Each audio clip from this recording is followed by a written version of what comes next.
So press record, share screen.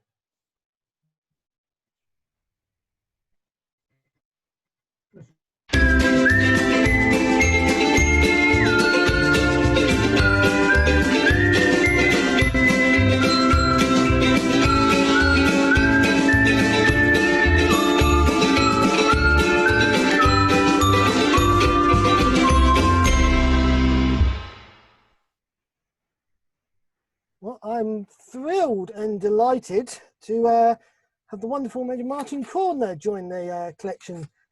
Martin's probably the closest composer I've interviewed nearest to me, because you're just up the road in Cambridge. So geographically, you're probably the closest. I can't think of a close one, but I'm willing to be proved wrong. And we've also had the pleasure of had your visits to Woodbridge and a couple of compositions in Fired Up that's been written. So that's my disclaimer at the start. But Martin, welcome to the collective. I hope you're okay. Thank you very much. Yeah, I am very well, thank you. And it's nice to meet up again more of it. Online to see you and with this well done with the program. It's a really good thing, and thanks for having me on. Thank you for volunteering. It's entirely up to the interviewees whether they want to take part. So we're talking composition, we're talking music, we're talking inspiration. I mean, I know a little bit because you used to have a website where you put a lot of history on there, but for people who didn't get to know that or when it wasn't, so how, what is your background? Do you have a Salvation Army background, Salvation Army family? Yes, I'm Salvation Army born and bred. I'm a third generation. It was my grandmother who took my mum along to the army, and that was in Dorking. So that's where my mum's family are all situated, right, by the way. Whoa, that's we're getting a lot of stuttering and buffering, Martin. Sorry. Mine. I don't know whether that might be me. I don't know, but I'll just. Shall I answer that question again?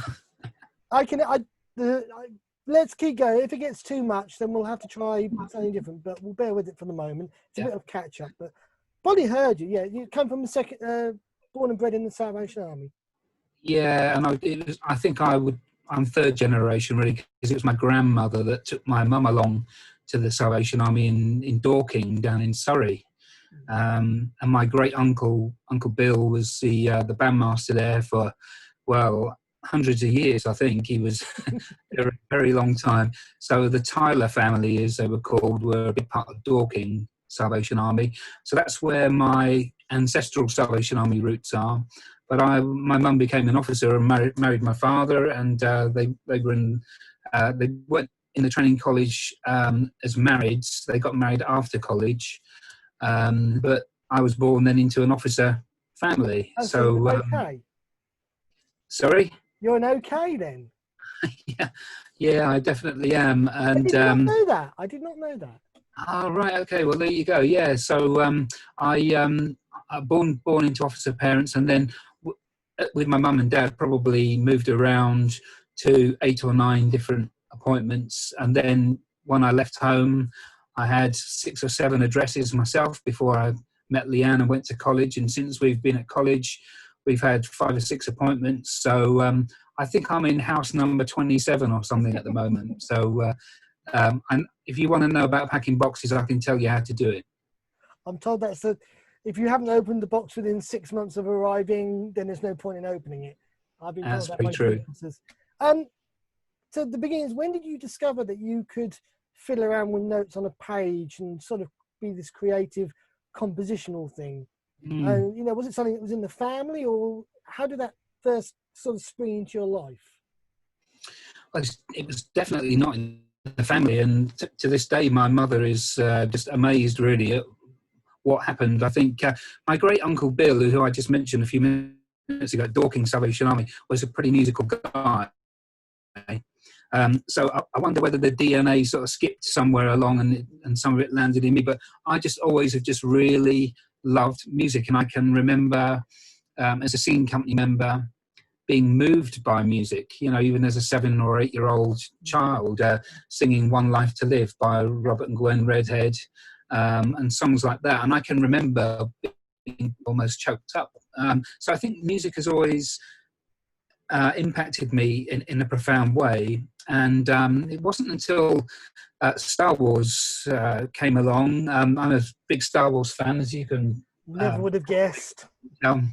And I can remember I used to like drawing, and I'd come back from seeing one of the Star Wars pictures, probably Empire Strikes Back, I think, in 1980. And I would have been about 7 years old. And I can remember drawing the X-Wing and sketching the Millennium Falcon. But I can remember clearly thinking, I don't know how to draw the music that I'm hearing, the Star Wars theme. How do you draw that on the paper when you've got the spaceships flying along? So I think that was the start of a fascination in me to discover how to create sound by writing things down. So I probably would go back to about 7 years old, but around about 14, I decided to grab some manuscript paper and have a go for the first time. I'll bear with it. Can you remember the first kind of piece of music that you had performed outside of the four walls of your bedroom? Or, you know, you're writing the Star Wars music, you're writing your favourite TV theme tunes and jostling around. When was the first time that people outside of your bedroom, your house, got a piece of Martin Cordner music that you were brave enough to put on the stands and go, can we have a crack at it? Can you remember that moment? Yes, I can. It was while we were at Leeds Central Corps. My parents were the officers there, and I was in the YP band. I was the top cornet in the YP band, I think, at that time. And we had what must have been a YP anniversary. And I said to the YP band leader, Chris, who by the way was a great encouragement to me and really helped me with this arrangement that I did. I said to him, you know, I think I could write something for the YP anniversary. And so he said, well, what do you have in mind? And the piece that really captivated me at that time was a piece called The Lonely Man. And it's the theme to The Incredible Hulk. Yeah.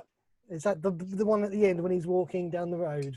Yeah, it's in a minor key. It's quite somber, really, but it's a really haunting melody. And that was on my one of my dad's records, Super Themes by Jeff Love and his orchestra. Oh, yes, yep, very famous name. You know, the one I used to play that record until it wouldn't play anymore, I think.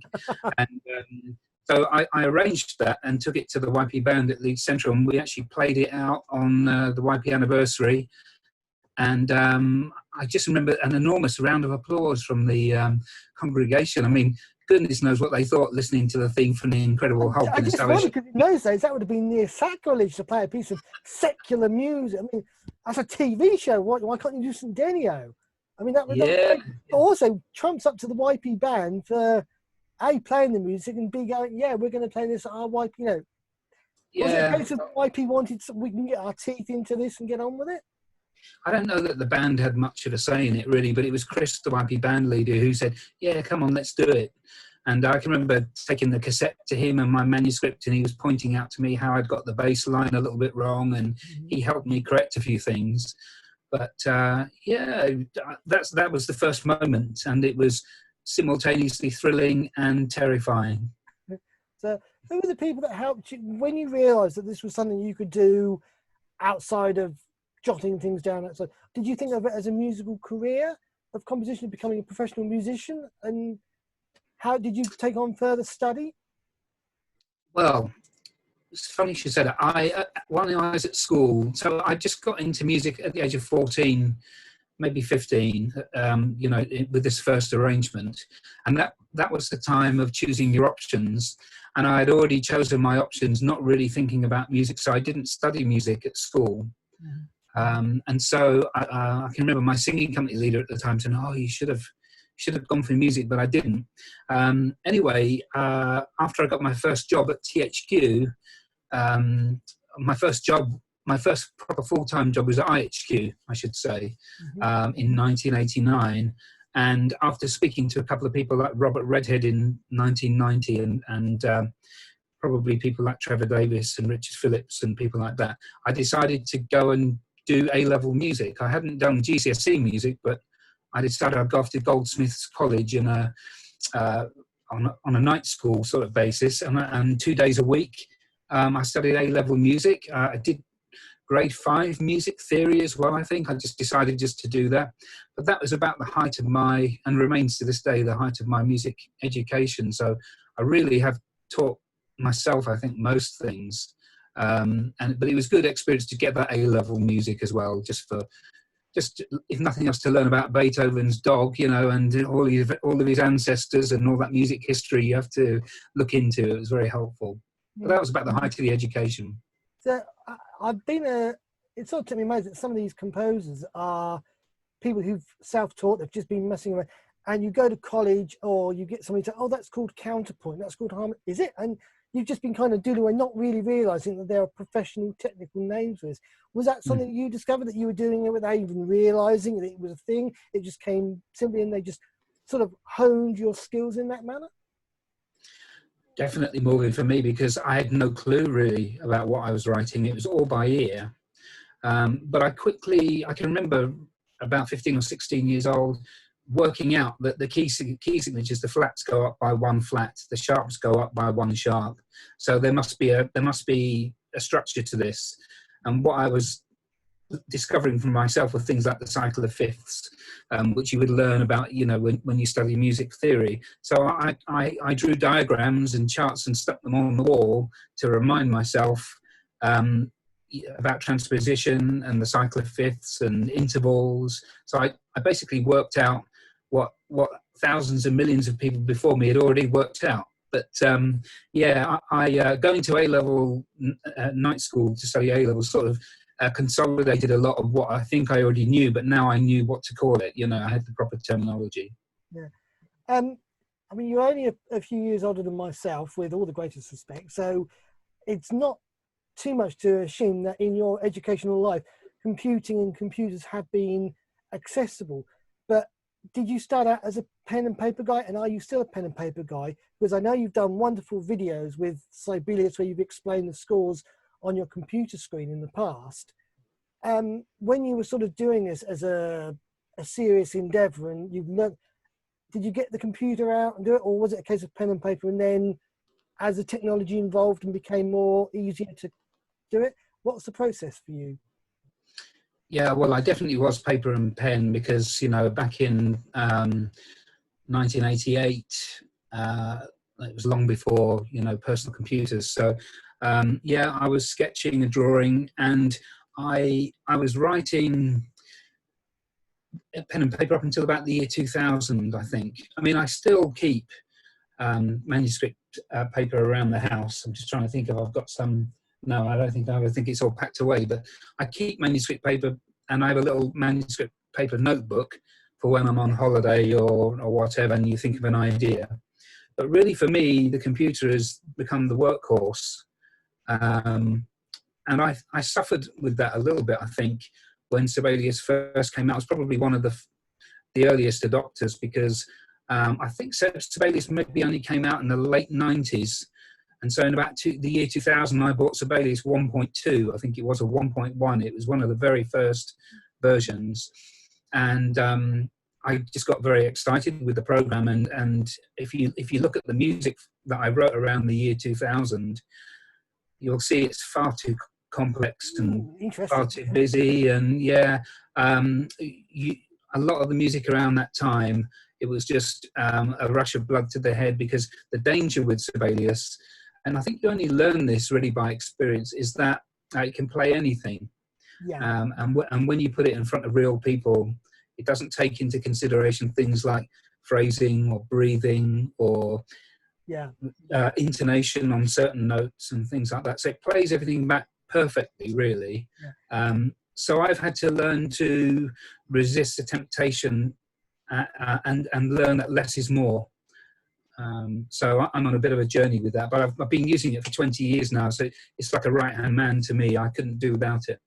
It's interesting. I think one of the main thoughts that's come out is that valuable commodity, if you like, experience of you've written the thing out, and it's not until you put it on the stands and you hear the live performance and the cornet players going, Martin, this may sound all right on your computer, So that's obviously an evolving educational experience for you as you put the music on the stands. Yeah, and I would say to anybody who's aspiring to write, putting it on the stand of musicians is going to be your biggest blessing.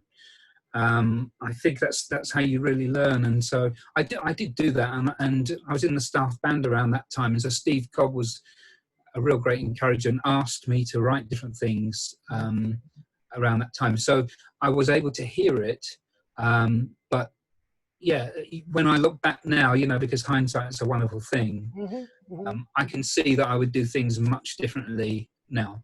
Yeah. Was it a bit of a, I suppose, a luxury? Because, I mean, some composers would say that having the staff band at your disposal is about, the best of the best of the best. Whereas if you want, some people only have the local YP band, and they said, these guys are fantastic. These guys are desperate enough to play my music. Was it a case of, I'll let the fireworks out because I know the staff band can handle it, rather than saying Luton Town YP band can play a Holly Waltz or whatever? Was there a difference in the kind of impetus, knowing that Steve Cobb said, I want X, okay, the staff band's going to play this. I don't really have to worry about simplicity because you can throw anything at these guys and they're good enough to be able to play it. Yeah, I know what you're saying. I don't think Steve would have just taken anything though, and I it still had to be good. But there is when you write music, or whether you're an artist of a different kind, a photographer or a sculptor or whatever, you have to think about your audience. And if you're a composer of music, I think you have to think about the group that's going to present it as well. So they're all links in the chain that have to be considered, definitely. And I think you would write a different piece for the staff band than you would write for, say, an ordinary core band, because with the greatest respect, the band I play in and the band that most of us play in, they're not the ISB, are they? And they have a different function. So that you have a different mindset, I think, depending on who it is you're writing for. Yeah, I was. It was very, very interesting because over the weekend I was looking at your published list and I was really happy and shocked because there was only 3 pieces of published music that I couldn't access an audio or video for because they were unit series that predated 1996. I think Maryton and I think Pulse was one of the latter ones. So everything from, I think, Canzona to The Garden, I think in 2018, is all available online. So it wasn't a case of what pieces do I choose. I was, hello. Yeah, it's just my computer playing up, I think. Sorry about that. That's okay. You were just saying that most things seem to be online apart from the early ones. Yeah, there's about 3 recordings, 3 pieces of your music that aren't available, which for a composer I think is pretty good standing because I would say you fall into what I think a lot of composers have done as a functional composer. A lot of your stuff is commissions that have come in because you've got, obviously you've got Harpington DK, you've got Fired Up, Stone Market Young People. Obviously YP bands have come and said, bands that you've been involved in, or people say, hey Martin, the YP band's doing this, or the core band's doing it, and you fulfilled that function. And it's a very sort of functional thing. It's kind of a throwaway piece. And you seem to exemplify that. Is that something you find comfortable doing? But is it because the commissions have come in and people have asked, or because you prefer doing that kind of ensemble writing? I think for the most part, for me, it's been because people have asked for a specific thing. And most composers and arrangers would probably relate to this, but I would not claim to have got it right every time. When somebody asks for a nice tuneful march, but I've given them something a little bit off the wall. That's a dilemma, by the way, that you have. You have to think to yourself, when somebody says, can I have a piece that's exactly like this one you've just written? You don't want to do it again, but you see what they're saying, so you just try and accommodate as much as you can, I guess. Yeah. I think you had that with Birmingham Band because they wanted a copy of Jubilo Jubilo, didn't they? And you were desperate to... I think you came up with Skydance in the end and had to do something quite different for what... we have our own version of that? As a composer, you want to try and do something new and say, well, I could repeat that again, but why not just, if you want that, So obviously, you're very prolific in the sense of people come and ask you to do things, and that must be a great blessing that you're in demand as a writer for that kind of a level? That, you know, is it more of a blessing because you've got bands that come and say, we want this simple piece that's straightforward and playable, and it doesn't take, you know, 10 years to learn. We don't need to be Black Dyke to understand it. And we can come to you and know that what you're going to write is going to be functional. And for you, it's going to be used. I mean, it's not just going to lie on the band shelf thinking, oh, we blew it through and it was a waste of time. So does that help in your thinking when you know it's going to be used, when there's a deadline? Does that bother you, or you just get it when I'm ready kind of guy? No, I probably started off by just saying, I'll get it to you as soon as I can. But these days I would always ask for a deadline because for me, unlike some composers, I don't do this for a living. You know, my calling is as an officer. That's my primary calling. And then after that, I'm a husband and a father. And then probably fourth or fifth down the list is composition. So if I have a deadline, it just helps me get, you know, prioritize things. And a deadline is quite a motivator as well. When you're 3 days before the deadline and you think, I'm only halfway through, it forces you to concentrate and focus and get it done. Looking at some of your, I'd say early stuff, because obviously the order in which they're published does not relate to when you actually wrote them, because there's obviously, it can be a very long delay, and sometimes it's, okay, it's going to be published next month because it fits the bill. But I know you've done some classical arrangements and things like Tree Pack and kind of that kind of thing are very, very familiar. But I was interested to see Canzona came up, which is a lovely little arrangement, 1997. Not something that you'd immediately thought of in the classical repertoire as good for a band thing. How did Canzona come about? And I'm presuming I'm pronouncing it correctly and all. Yeah, Canzona, yeah. Well, Gabrielli wrote a lot of these little canzonas. And I think probably at that time I was just keen to have things published, to be honest with you, because that was around the time I first would have had something published. I think Penn's Young People was the first piece in about the mid-90s at some point. So I was just looking around for things to arrange or transcribe. And, you know, I've always had this, I've come from a core band at Penge before I went into training, which was a small band, but it had some reasonably competent players in it. And I always felt that in the Unity series, up until about 1996 anyway, before the new stuff came out, there wasn't really a great selection of music for smaller sized ensembles. And so I sort of got in my heart, I wanted to write interesting music for smaller groups. And that's how things like Hanover Variations and things like that later on came about, because I thought to myself, why do we have to keep playing melodies from great composers all the time? Which is, you know, don't get me wrong, in 1950 or whenever was a fantastic little arrangement, but you want to have moved on in some way as well. So that's very it's interesting because, I mean, you've got Explorers March, Holly Waltz, one of my personal favourites, although you only did the arrangement, Take It to the Lord, because it's just another one of them singing company pieces that we grew up playing. Yes, that's right.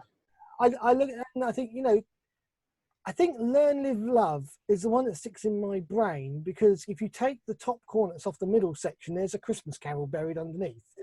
And we found that one out by accident. I didn't know that. I'll have to have a look. Right, okay.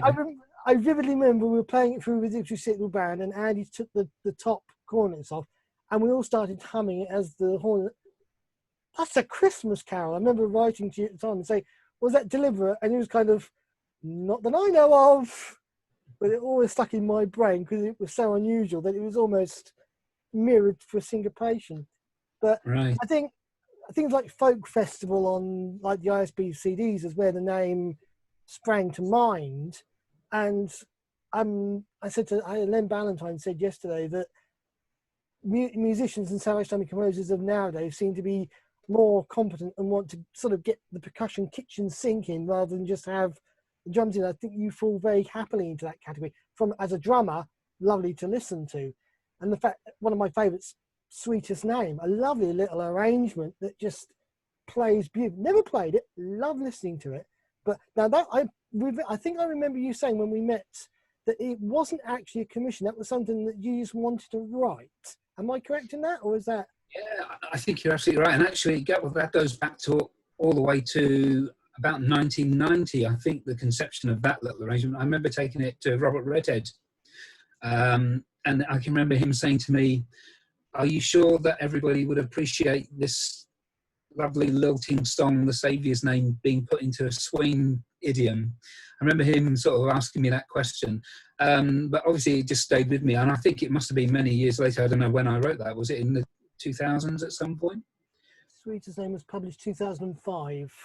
Yeah. So, yeah, I think I did just do that one because I wanted to do it. Probably get it out of my system. Yeah.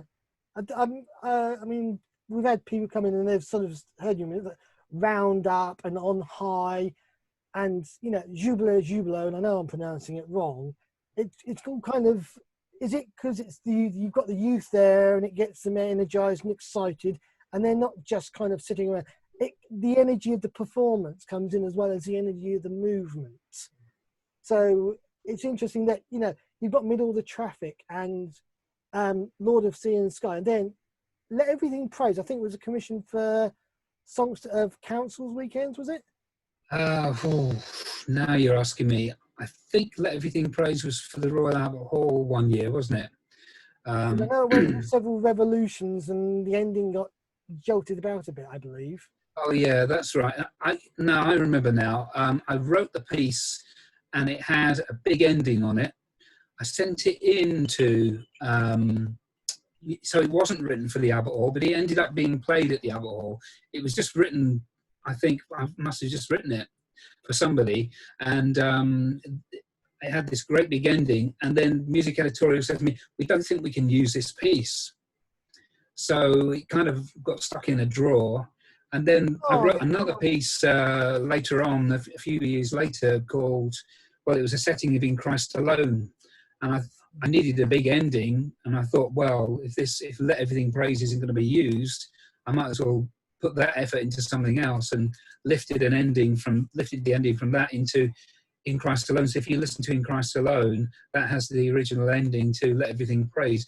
What happened then was music editorial came back to me and said, "We think we would like to publish Let Everything Praise. So could you do a different ending now?" So that's how it got its second ending.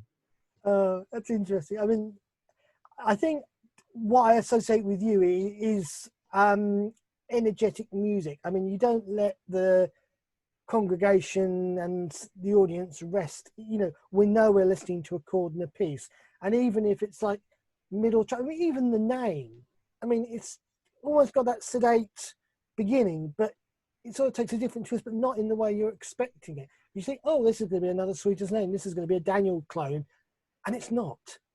And so bearing in mind that you have this extraordinary gift, and I call it an extraordinary gift because not all composers have it, of this knack of swinging around a tune. How do you take a tune like Middle of the Traffic or Abide With Me and just not lose the simplicity of it when you've got this keen attempt to say, hey, this is going to be for kids or this is going to be for YP band?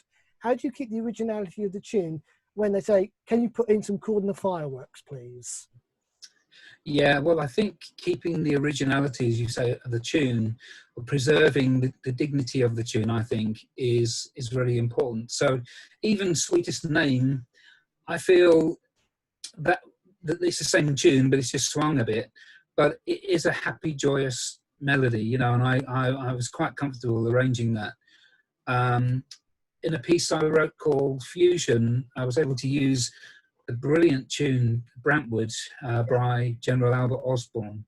And that is a very dignified tune. And I just felt really strongly in writing Fusion that even though there was running around underneath it and above it, that the tune in the middle would be preserved. Yeah. I think that is important. I think it's important not to take prayer choruses and things like that and jazz them up unnecessarily. There's something to be said, I think, for the effort that the original composer put into writing that tune, and that you need to respect that in some way, I feel.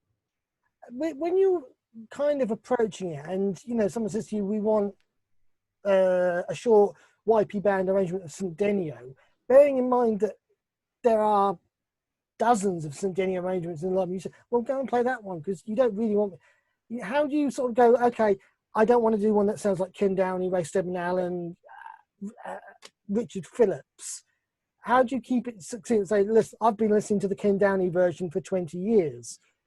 I need to do I need to do a fresh Martin Cordner version. One of my lovely questions I like is, we have so much music and we've constantly got the radio and the CDs. You're sitting down, you've got to approach this tune fresh. How do you empty the palate? How do you empty the brain? So I've got to concentrate on this, this time, sit down, let's get this in tune, let's get this march done. What's your process for cleaning out the brain? Well, I don't think you can, to be honest with you. It's a real job. I mean, the music that I write is the product of all that I've ever heard, really, and I think that must be the same for every writer. I think it was Eric Ball who said there's no such thing as he was asked to describe his music, and he described it as derivative, which we use as a sort of and not a very nice term these days. But what he was trying to say was, I think the product of everything he wrote was a result of what he had heard. So it's not easy to empty the mind, and even in Sweetest Name, it's full of Barry Gott's Light Walk. I mean, that was just such a impactful. I played that in the same YP band that we played the rock in at Leeds Central, and so it was just such an impactful piece for me. So I can't cleanse my mind, but what I can hopefully do is respect what other people have written and not try to just replicate what they've written, but bring my own take on it. I always just try and have for the most part, a happy and a bright flavour to my music. I feel I write in fluorescent pens when other people maybe write with black ink. Do you know what I mean? I feel it's important to bring to encourage people and to lift them in their spirit. Yeah, I think you've got a well-earned reputation for that, because your credentials and your musical publishing speak for themselves, because they're always bright and cheerful. And even if it's a thing like The Name or Three Songs of Worship, which has got some really subtle, quiet prayer choruses in there, there's still that gentleness. It's like, okay, guys, we've got to come to the prayer, and it's treated with the same sincerity as the whash bang wallop at the end for the grand finale that lets the kids go wild at the end. It's kind of a musical journey that you could take them on. I think you have a very good skill at doing that. And I'm looking at your thing. There doesn't seem to be anything you're not willing to have a crack at from a genre point of view. I mean, marches, meditations, transcriptions. Is there any sort of particular genre that sort of appeals to you personally as a composer, or are you just happy for whatever comes in the door and through the email? Well, yeah, I mean, I don't think I think I maybe said no to bands. I'll probably count those occasions on one hand. In the main, I've said yes. It's probably been my downfall. I feel there's probably a bit too much Martin Cordner music out there. Ladies and gentlemen, there's no such thing as not enough Martin Cordner music. So these days, I'm definitely trying to write a little bit less, actually, and I have got a couple of requests in the pipeline, but I've just been able to say to people, well, look, I'm a busy corps officer, and I'll try, but also I've thought to myself, I'd like to write music when I get opportunities to write. For whatever's just coming out of my heart, for whatever it is that God is speaking to me about at that time. So I'm just trying to do a little bit more of that these days, to be honest with you. Sorry, I've forgotten what your original question was, Morvin. I probably didn't answer what you... Because sometimes you pose answers that put new questions to me. Amazing grace and boundless spirit. There's two questions I would like to ask. One of which is that you're a composer who just seems to be able to grab like a Hillsong song and use it that many in the Salvation Army would have no idea existed until they. It's what we say in Suffolk. It's the only reason to go to Dunwich is to go to Dunwich, because there's nothing else there to go apart from the sea at Dunwich. Whereas if you're using an outside song to the Salvation Army, you've got, hang on a minute, where did you pick that up from? Because the only way I would have known that it existed was to actually go to the songbook and say, it exists in one of these books, but which one? So if you're not using a songbook song, how do where do you get the inspiration from? Is the family a massive Hillsong fan, Chris Tomlin fan, Graham Kendrick nuts?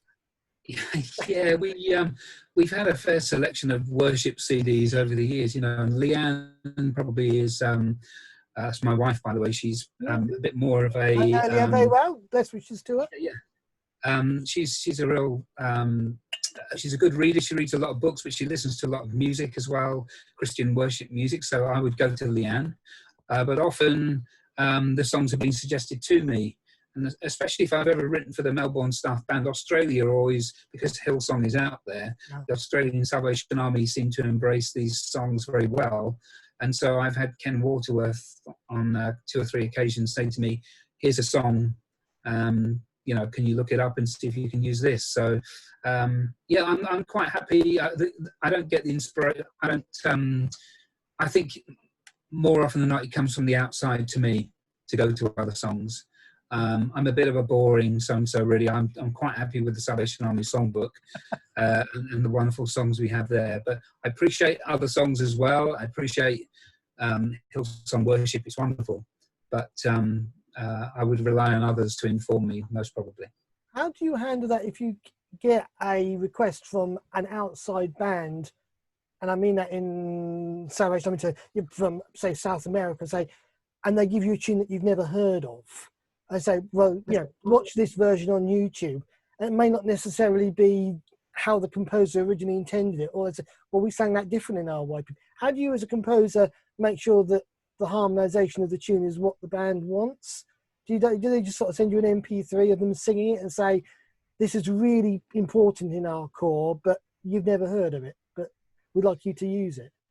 Do you ever have you ever had that problem? No, I think I've always been able to listen to, I've always been able to get hold of whatever the song is, you know, because everything's online, isn't it? And with iTunes and everything else, I've been able to find the source song. But there's a couple of things there. It's about preserving the melody and preserving the flavour of the song as well. You have to think about that. But also copyright is an issue more and more these days, I feel. And I'm whereas once I would have just arranged anything, I'm quite picky these days, and I would always check out who owns this song, and if it's a public domain song or a Salvation Army song, we're okay as Salvation Army composers to use that material. But if it's from outside the Salvation Army, I'm quite often checking with people like Andrew Blythe, and let's just make sure that we're covered here. Yeah. And if it's ever published, that's all sorted out, because Music Editorial do all of that work and they secure the copyright so that we can make the arrangement. But your worst nightmare is you write something of a tune from South America, you haven't asked permission, it's played at a concert in South America, and the composer sat there or something, you know, and you can just imagine that wouldn't end well. So I think it's really important to check, especially these days, who owns the material. Just make sure you have the permission to adapt it or arrange it. One thing I'd like to ask you personally, from a drummer point of view, is I remember growing up playing a lot of Triumph Series stuff, and my bandmaster was a drummer who played percussion in the National Service and very much trained in the old-fashioned marching down the street. And you could always tell when he put a bit of music on and he said, this guy might have written a very good march, but I tell you something, he knows nothing about percussion. He said he's a fantastic horn player, he's a fantastic corner player, but he hasn't got a clue what happens behind the cymbal line.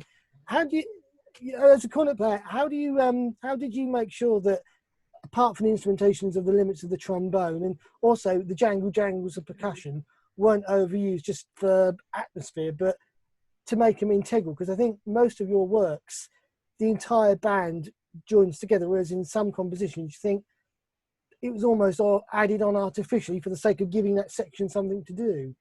How did you learn to do that as a composer? Well, I think it's important to understand the instruments that you're writing for. You pointed out trombone there and percussion, and I would go to people who play trombone. I've done this a number of times, and or the xylophone. I can remember writing music for Boundless and asking xylophone players, is this playable? So I think you number one, you have to understand the instrument. and the limitations there might be for players, but also you need to include those instruments in a way that brings color and texture to what you're writing. Do you know what I mean? Because percussion can bring atmosphere, but so can the tenor horn section. You have to use the instruments to their strengths. So I think it's important to just understand. Another example I gave you is when I was in the staff band a long time ago, Steve Yoldon was the percussionist, or one of the three percussionists at that time. I remember sitting down with him one time, and he gave me a few tips and said, did you know you can do this with a side drum? And, again, I would say to writers, ask the people who know. You don't assume you know everything. I know practically nothing about percussion, but thanks to people who do know, that's been able to inform me a little bit along the way. I would say, looking at your music, you know a lot more about percussion. I remembered Escape. I think it's Escape Velocity. Is it either Fusion or Synergy? And then what's the last? Skydance were part of a trilogy that you were trying to write. Now, am I right in the pieces? And if not, please correct me. But can you tell us a little bit about the story of the trilogy and the pieces therein, which started, I think, with Escape Velocity? Yeah, it did start with Escape Velocity. What happens with my writing, Morgan, I don't know if it's the same for other composers, but I get inspired by a particular theme or idea in scripture. I've been inspired by the fact we're made in the image of God. I've been inspired by the fact that we need to offer our bodies as living sacrifices, and that our whole lives are a worship offering to God.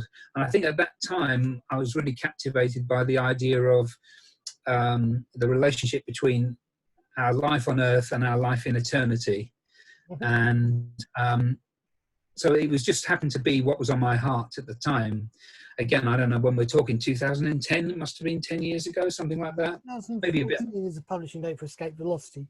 Right. I think Escape Velocity was probably written for the same year as the ISB 120. Was that 2011? Yeah, 2011. Yeah, I think it was, because I'd written the piece, or I'd got the idea for the piece, and got it more or less written. And Olaf Rittman from the Amsterdam Staff Band said, "Have you got a piece?" So I think I wrote that one for them. I might have to check that, but I think I did. Yeah. It sounds right. That's the kind of thing they'd love to jazz out. Yeah. He's in the queue this week, so I can ask him if I remember. Oh, okay. Yeah, ask him about that. And then Fusion, I wrote in 2012. That was the year of the ISB 120. Now I'm remembering it was 2012 because Steve wanted some new music for the ISB. Mm-hmm. So I can remember writing Fusion with that in mind, and coming to Steve, and he had already been very well planned ahead and had already got got everything planned that he was going to play, so he didn't really need it. So that one was just written with the ISB in mind, really, but then was just there. And the idea of Fusion was it takes us from Earth to being reunited with God in heaven, as it were. So that's what that. And then I think at that point that made me think, well, there's probably a trilogy here, because why don't we finish it off by writing about how things will be once we get to heaven? So then when Birmingham City Band needed a piece, that was the excuse I needed to come up with that third one in the trilogy. So I think that's how it came about. Yeah. How does it rate from going from being a player to being a conductor? Can you remember the first time you were asked to conduct a Salvation Army? Was it in one of your own pieces, or were they just, come on, can you lead us through that? Because it's obviously a very different sensation to play, just sitting and playing the music, to actually having to lead the band through it. Can you remember the first time you found yourself in front of a band conducting? Well, I can remember one of the first times. It would have been at Penge, probably, and I was a deputy bandmaster at Penge, or became the deputy bandmaster, so I probably conducted the senior band a few times when Robert Foster, by the way, was the leader of the band at that point. He was a songster leader, but he led the band as well. So while Robert was leading, I used to help out because he was in the ISB and went away once a month. So I think I probably used to look after the band once a month. It's very nerve-wracking standing up in front of the group because you're so used to sitting behind your music stand. Nobody can see you sometimes, you know, and it's a very safe place. Having to come out of that comfort zone, stand in the middle of a group is very nerve-wracking, but I think it's something you get better at with experience. And I would never call myself a conductor really, but I enjoy leading groups. But yeah, I think it's just something that you learn, and if you can get experience in doing that, then you should, especially as a composer. Yeah. Being many people on here will know that I'm a massive fan of Gowans and Larson, and it was really pleasing to see Call of the Gospel come out. So I'm kind of interested to know the behind-the-scenes story of the genesis of Call of the Gospel, because obviously Right. we've got the wonderful redhead sound of the gospel, and Yeah. you know, so many lovely pieces out there. So what caused the call of the gospel to get put on page? It was called for by the London Central Fellowship Band. I think David Dawes was conducting at that time. Yeah. So we were the COs in Belfast. So we're probably going back to about 2010, 2011. And yeah, the request came in. I can't remember whether the band requested that tune or whether they just wanted an opener. That's something I've been requested to write a lot, is either a march or an opener. Yeah. So I think I probably understand how those things work more than some other kinds of pieces. But yeah, it just came from a request more than, to be honest with you. And it's been quite popular with bands, I think, which is happy. It's playable. Yeah. For me. Yeah. It's a wonderful sort of condensed tune. And, you know, unless you're writing something like Jubilo, where you obviously need to have the attention and get all the syncopation and all the dots and, you know, all the ducks in the right air, you know, it's not something you play. You've got to give the attention to it. Whereas you play something like Explorers New Commission, Fired Up, it's something that's playable and that you can take off the shelf, and it's a very familiar thing to sort of read through it. And at the same time and energy has been put into doing the Unity series as you would for a Judge Street thing. So you just reminded me, actually. I remember reading once, and perhaps you can tell us what happened to it. You were on a tour with, I think, a band in America, and you tell a tale of how the manuscript paper got out and the tour bus became buzzing because Martin was writing a march and you were able to premiere it. What's the story behind that? Yeah, that was a time I was helping Regent Hall Band out. They went to do the Rose Bowl parade over in California. So I think it must have been 97 or 98, something like that. I don't know. We were on the bus one time and I decided to write a march, or maybe on the plane on the way over, but I can't remember whether they asked me or whether I just decided to do it. But I wrote the score on the plane and on the coach, and then I just remember we had to keep passing the score around because different people wrote the parts out, I think, you know, because just to save time. So I remember Lisa Hooper and Paul Sharman and people like that getting involved in writing the parts out. That was a march. We wrote. There was a big. The Simpsons were very popular at that time here in the UK, and there was a joke going around in the band every time. You know, we would keep saying "dope," like as Homer Simpson does, and so we put a couple of bars in the march where somebody had to shout "dope," which was really something else. So. It had a bit of The Simpsons in it, and probably a few other well-known American tunes, which probably would prevent it being published, to be honest with you, because of the copyright situation. But we just played it off the cuff, really, when we were out there in America to unsuspecting audiences, and then it never got played again, really, after that. So that was it. Pacific Coast, it's called. Pacific Coast. It's probably in a drawer somewhere. Yeah. Yeah, there's another piece of music I'll ask you about in a minute, but I want to ask about your musical heroes in the Salvation. I mean, obviously you say when you worked at headquarters, you had access to Robert Redhead, Andrew Blythe Kinder, and immaculate people like that. But who are the other people who just sort of helped you on your way musically that you could name that really meant something to you? Yeah, well, I would go back to Chris, my wifey band leader. He was a great encouragement. we looked up to him, all of us, because he had been in the staff band, and he's from Bexley Heath Corps, and then he moved up to Leeds. Chris Newing is his name. He still goes to Leeds West Hunslet Corps. So he was a great encouragement to me. When I moved to London, I became under the influence, if you like, of Robert, and he was just an enormous encouragement. Not just looking at scores, but he was a staff bandmaster. I auditioned for the ISB during his time as well, and it's very encouraging in what he said to me as a cornet player. After Robert, I've spent a lot of time with Trevor Davis and Richard Phillips, because they were in and around music editorial. I think they've both been the head of music editorial at one stage or another.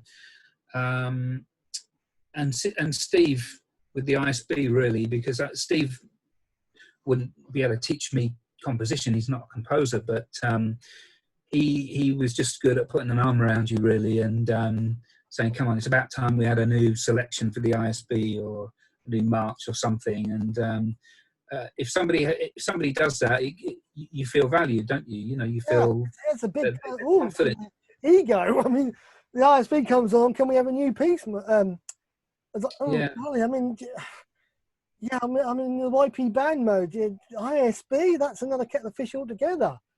So, there's a different level there. What's the weirdest place you've ever had a message from about your music being played? Can you be South Korea? Not that this is a competition, but... this day and age, I'm not sure anywhere is a weird place, because everybody's just in touch with each other all the time, aren't they? And I think my music's been played in Hong Kong and Southeast Asia. So I'm not really sure. If I got somebody from the Arctic, that would be really impressive, wouldn't it? But that's not happened yet. You know, tomorrow morning it will happen now. Someone from the Arctic will email you. We played it in... So, what other music, what other Salvationist composers that do you enjoy playing as a player? If the music comes on the stand, who are the ones that particularly please you and that you feel, if the name is put on there, I'm going to enjoy this. I'm going to benefit from this. Yeah, well, I think the guys who have been a big influence on me over the years, there were a big American four. You've got Steve Buller, Bill Himes, Jim Curnow, and Bill Broughton or Bruce Broughton. You could say five. And when I was growing up in the Salvation Army as a young kid, they were the names I was seeing all the time. Yeah. I don't think we'd ever heard of them before about 1979 or something, but all of a sudden our journals were full of this amazing music. So if I ever see a James Curnow piece, I'd look forward to that. A Bob Redhead piece. Robert really is one of my greatest encouragers. I'm indebted to him. So I'd look forward to playing his music. And if a Wilfred Heaton piece of music came on the stand, I knew that we'd be in for a tough time, but I knew that we'd be playing some of the best music, that you can play, because he was just the ultimate for me, Wilfred Heaton. I think it's interesting because, as I said at the commencement, a lot of your music it gets recorded, and because you do a lot of openers, the concert gets streamed online and stuff. And I've noticed I've collected up a load of unpublished or yet to be published music, like Amazing Grace, Barren of Spirit, Day of Freedom, Send the Fire. I've got an unnamed Cordner Thetford march in my collection that I'll have to go back to and find out how, because I remember talking to Charles Cray, because we went to Thetford and they desperately wanted his march played, and suddenly I'm seeing another Martin Cordner Thetford march. So that's very interesting. Obviously music is a part of your life, but when I approached you, I was very much aware that as a Salvation Army officer in lockdown, core family commitments have to come first, and I absolutely respected that, and I'm really thankful that you've taken the time. But bearing in mind that, when the top 10 most important things are done and you've got the time to sit down and also get that cornet solo going, Martin, what's in the pipeline? Is there anything that's sort of being pushed as, Martin, we're going to aim for October, can we have an opener featuring such and such? So is there anything in the Cordner composition stable at the moment? a couple of things, but to be honest with you, they're things that people have been hanging on for a long time now. I don't think I've written to request for the last year or two, probably. Here at Cambridge, it's a wonderful appointment, but we've kind of got so busy with we've got a building refurbishment project and other things. I still have written odd things. I can't remember, but in the last couple of years I've written odd things, but I haven't had a concentrated effort at writing something until about earlier this year. Again, it was Steve, and Steve wanted something for the ISB, so I'd written a major work, and they got a version 1 by about February, and then in March they got, after the feedback, they got version 2, and then we had this whole lockdown situation. So, excuse me. So it got on the stands, and I think it's still on the stands. So be interesting to see whether that goes anywhere towards the end of the year or whenever. Yeah, that's interesting, because although you've done what we call Albert Hall works, I wouldn't have put them in, and this is not being detrimental or derogatory to you in any way, because I wouldn't do that to you. I have too much respect. But you think of it, things like Escape Velocity and Celebration Overture, they're sort of 6-7 minute pieces, and I think there was 1 or 2 pieces I remember you played that were designed to be like a 10-minute tone poem thing. It's not something that you seem to be that comes out very often. Is that because you find it just sort of beyond your time, or that doesn't get requested as such? Probably a bit of both. Yeah, I feel, not having had a music education, I don't really have the same tools in my toolbox to come up with something that's really substantial. But I have tried over the years, and I'm getting better at it. Blue Marble springs to mind. Sorry, which one? Blue Marble springs to mind. Yeah. You see, Blue Marble that's an interesting. That came because of a request. It's an okay piece, but it's not one that I would. Well, it is one that I'd want to go back to really, and improve, as I would with a lot of my music. But the one that I've just written for the ISB, I thought had some real potential, and Steve really liked it. So let's just see what happens with that. And that one is a really long piece. And it's probably, I think it's about 17 minutes. Wow. And it's about 6 movements, I think, 5 or 6 movements. But it tells the story of the church and how it grew, and how it just began in Jerusalem and then spread throughout the Mediterranean and then to around the world. So it tells a fantastic story, and I think that's really important. Whether you're writing a 3-minute piece or a 17-minute piece, that you try and inform people about something. You don't just provide them with music that they can fall asleep to, but that you try and provide a story or some way of inspiring or encouraging them. So I think it's a great story, and I think it'll be hopefully be well received, but only time will tell. Yeah. Favorite Salvation Army song? Do you have one? Well, yeah, probably Plump for He Giveth More Grace as Our Burdens Grow Greater, to Ray Stedman Allen's Blacklands, which I think is probably one of our best Salvation Army songs. There you go, there's the number one. Oh, very interesting. Very nice to have straightforward to. This is a double question as a Salvation Army officer. Favorite Bible quote or favorite verse of scripture, and can you remember the scripture on your commission as a Salvation Army officer? I can't remember the scripture on my commission. I'd have to go and look that up. Favorite Bible verse? Well, I probably at the moment would go for Romans 12, the first couple of verses. Offer yourselves as living sacrifices, holy and pleasing to God.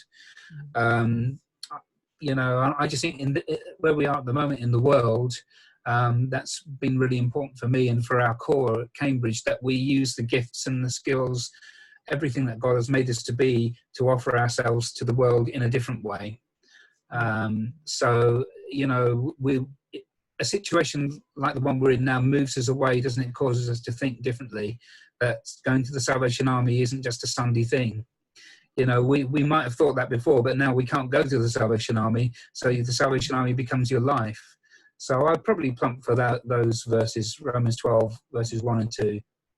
It's always interesting when I get names suggested to me as to, have you ever met so-and-so? And I remember I was staying outside the Royal Albert Hall, and Andrew Blythe and Sue were in front of me. And I think he was just, oh yeah, Martin. And he just sort of noticed I was behind him. And he said, have you met? I said, no, I haven't had the pleasure yet. And we went, I think it was Skegness in 2013. Ian Browning approached me. I think he knew I was a fan of the music. And Andrew Blythe, I think, had come down. And I was sitting in the band practice, and he said, don't worry, I'll introduce you, Morgan. I know you want to meet him, and I know you want to talk about the march that he's written, because we hadn't met before then. It'd all been email to talk about Fired Up.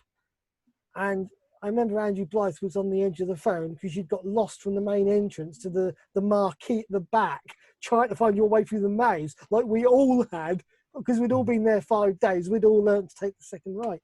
And he just goes, Morgan, can you go outside and find Martin? And I went, you do know I've never met the guy before in my life, and I'm only here because I want to see him conduct a band.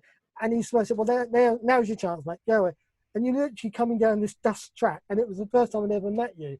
And it was kind of, hello, old friend, how you doing? It's like, we've never actually met before, but I think that's part of your Christianity, Martin, that I really value, that, you've got people and young kids who see your name on a piece of paper, and they come to a concert, and you're there in that, and it enables them to say, thank you, Lord, thank you, sir, for writing this. And I remember, I think we had Malcolm and Margaret on holiday with us.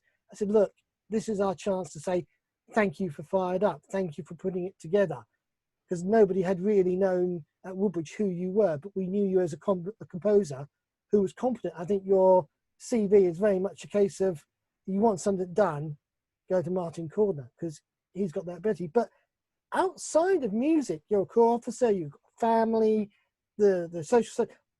What other things are the passions in your life outside of composing music?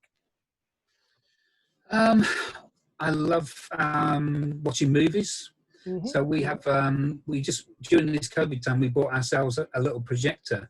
So we've been able to put Star Wars in all its glory in Poor kids! 6 foot wide picture on the wall in the living room. So that's been a real treat. I love watching movies, and I love watching movies because of the experience and appreciating how good human beings are at creating all this wonderful stuff. Mm-hmm. But because of the music, I'm a real film music fan as well. I quite like playing computer games as well. So I haven't played a computer game in 12 weeks now, for obvious reasons. I haven't written any music in 12 weeks either, for obvious reasons, but they're the things I would normally go back to just to relax and unwind. And being out with my family, really, we took a bike ride yesterday. It was a lot longer than we thought it was going to be. I think it ended up being 15 miles, so we slept very well last week. But, you can't beat spending time with your family, really. And even though we're sometimes a bit grumpy, as you are with teenage boys, we've got 2 teenage boys, once you get out in the fresh air, it's such a joy. So I love spending time that way with them as well. Right. Yeah, I think it's just been a wonderful experience. And I think this lockdown has produced some very weird ideas and stuff that you wouldn't necessarily think of doing. And I was speaking to an old friend of mine yesterday and saying, you're not going mad. The rest of the world is going mad around you, and you've got to adapt to suit what the world expects of you. And I was really kind of drawing bottom when Dean came and said, look, if I give you a phone number, and, oh yes, I'll help you, and I'll do you. Thank you so much for taking part in this and talking about the hundreds of compositions that are in your name. It's been a joy to explore the stories. I'm going to pray with you, and as usual, as you wish, dance around the room, do handstands, whatever comes comfortable to you. I'll leave that up to you. Dear Lord, yet again, the amazing gift of composition that you've given Martin is something that we are so valuable and so grateful for, and that I think some people take it for granted, that they turn up to the band practice and there's a piece of music there, and oh yes, he done it on the bus and done it on the back of the bus ticket, and it took him 10 seconds. And we know, the Lord, that although many composers have that ability, that also the concentration and the stamina needed to do that little 3-part trio as opposed to the Albert Hall one is the same, Lord, and that same care and attention is in there. And I thank you that that care and attention is so much evident in Martin's life, and that everything he does is to glorify you, Lord. And sometimes when the tune doesn't seem to work, when something's not clicking, he knows that you will provide the answer, and it will be the right time for the answer, Lord. And we just thank you for giving him the gift of composition. We thank you, Lord, that he's accepted the challenge so many times. And I just can't imagine how many musicians and young people have benefited from their musical playing by being able to play a march or a hymn tune arrangement or a festival arrangement written by Martin that's functional, that's doable, that doesn't take 10 million years to do it. And within a few weeks, because of his simplicity of writing and because he's very much aware that young people are very eager to worship and pick up an instrument and learn it, but they've got to start at the beginning, Lord. We're not all Mozarts. And I thank you for Martin, that he has that very acute sense of straightforwardness in his writing, and that it doesn't, he's able to get hold of that and say, Lord, help me make sure that this is the best I can do for you. We thank you, Lord, for his humanity, his spirituality, his eagerness and his love to follow you, Lord. I thank you for him, his family, his core workers, comrades, the territorial youth bands and camp worships that he's involved in. I thank you for Steve Cobb and Andrew Blythe and Robert Redhead, who have encouraged him. We think of Robert Redhead, who's so far from well at the moment, Lord, and we just pray your healing hands upon him. I pray your healing hands upon Martin as he continues to work, write, play and worship, and just that daily grind of choirship that he's so willing to do, as he said, yes, Lord, to your will for his life. I just thank you for that. And I just pray for him now, Lord, for this immediate time, for the music that will come out and for the music that continues to bless us day by day, Lord, that we have that escape velocity. We can depend on the sweetest name, the name that is so important, the name of Jesus. And in the powerful name of Jesus, I pray your blessing and your hands and your comfort on him now and his family in this time. Amen. Amen. Thank you, Morgan.